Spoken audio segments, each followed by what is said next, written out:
Balik lagi di malam Jumat yang penuh kisah cerita horor. Di sini aku bakal cerita tentang penyanyi misteri. Bagaimana ceritanya? So, mari kita dengarkan. Namaku Rani, umur 32 tahun. Aku bekerja sebagai penyanyi di sebuah kafe kecil dan di kota kecil.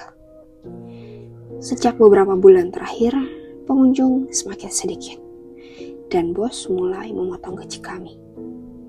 Aku butuh sesuatu untuk menarik perhatian lagi dan sesuatu yang bisa membuatku bersinar seperti dulu. Suatu malam, teman sesama penyanyi bernama Mira membisikkan rahasia. Ada dukun di daerah terpencil yang bisa pasang susuk. Katanya banyak artis dulu yang cantik karena itu. Awalnya aku tertawa. Tapi setelah beberapa hari melihat wajahku di cermin, bawah mata sudah mulai agak menghitam, kulit kusam, senyum yang tidak lagi menarik. Aku mulai berpikir, apa aku coba ya ke dukun itu? Mulai esok hari, Rani pun mencoba mendatangi dukun tersebut. Dukun itu perempuan tua, bernama Nenek Iro. Rumahnya jauh dari kerumunan. Lalu rumahnya gelap, bau kemenyan dan bunga melati. Lalu aku sangat nekat untuk mendatangi dukun tersebut. Dan aku sampai di rumah nenek tersebut. Nenek itu menatap lama kepadaku. Matanya tajam seperti menembus pikiranku. Nenek itu berkata, "Kau yakin, Narani? Sekali susuk masuk, tak bisa sembarang dicabut." Aku pun mengangguk tanpa berpikir panjang. Ia mengambil beberapa jarum halus peti perak, lalu mulai membacakan mantra dalam bahasa yang tak ku mengerti.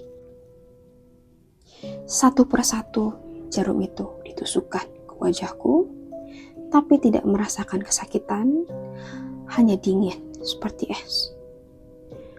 Nenek Iroh pun tersenyum tipis, lalu berkata, "Sekarang kau akan bersinar, tapi ingat, jangan pernah menatap bayanganmu di air pada malam Jumat."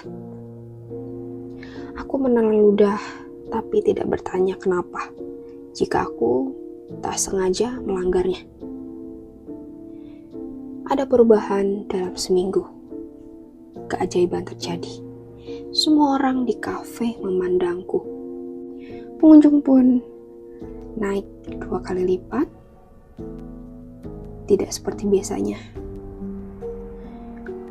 Bahkan bos memujiku, mengatakan aku seperti super mega bintang.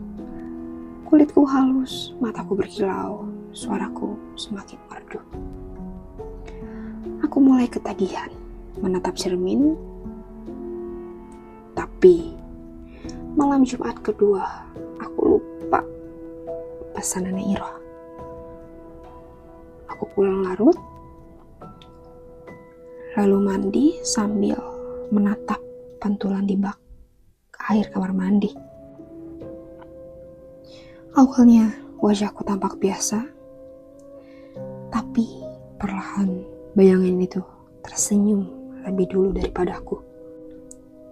Aku membeku, senyum itu di pantulan makin lebar hingga rahangnya tampak sobek, jarum-jarum kecil tampak menonjol dari kulitnya.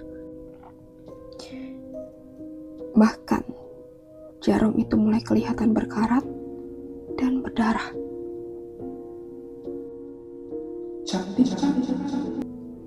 Suara itu keluar dari cermin, bukan dari mulutku. Aku berteriak dan menendang ember air.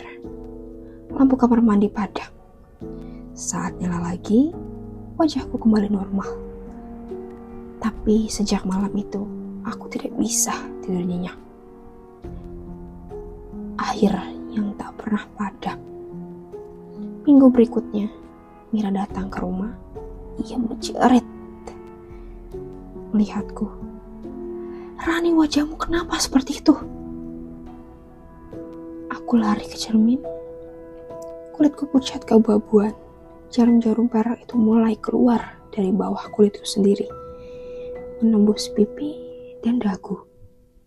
Aku mencoba menariknya, tapi setiap jarum yang keluar meninggalkan lubang hitam yang tak bisa menutup bekasnya. Aku berlari ke rumah nenek Iroh. Akan tetapi, rumah itu sudah kosong. Seperti tak pernah ada orang yang tinggal di sana. Sejak malam itu, aku tak pernah tampil di kafe. Tapi mereka bilang, kadang ada suara nyanyian dari kamar mandi kafe itu. Lembut, merdu, tapi diikuti suara jarum jatuh ke lantai. So, itu ceritaku dari kisah penyanyi yang ingin ramai kafenya, lalu dia menggunakan segala cara, menggunakan susuk hingga kafenya ramai. Tapi dari kalian, adakah cerita seseorang yang memakai susuk? Jangan lupa tulis di kolom komentar. Aku siap dengar cerita horor dari kalian. Jangan lupa like, comment, and subscribe. See you the next topic.